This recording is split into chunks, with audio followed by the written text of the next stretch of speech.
This is a space scene composition which I have already created in Photoshop.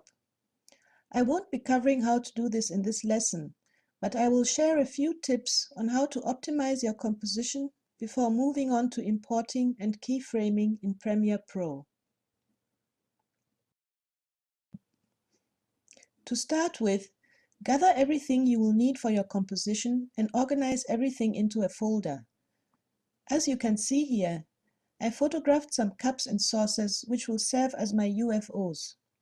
I also found some suitable backgrounds and a couple of images of the moon.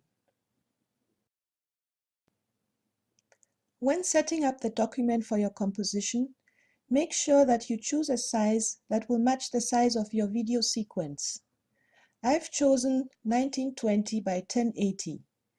That's a standard high density resolution. As you can see here, this composition has quite a lot of layers. To make things easier, I flattened all the layers belonging to individual elements and named them. The file is now well organized. It will be easy to identify your layers after you've imported them into Premiere Pro.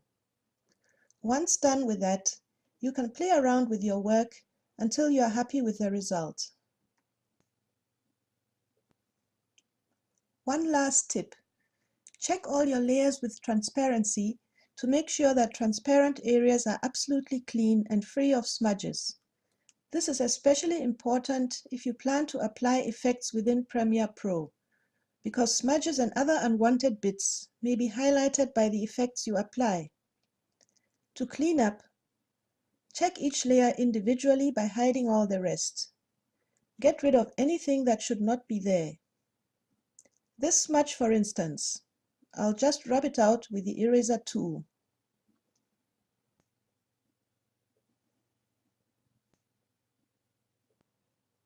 We are now ready to save the composition as a PSD file and begin work in Premiere Pro.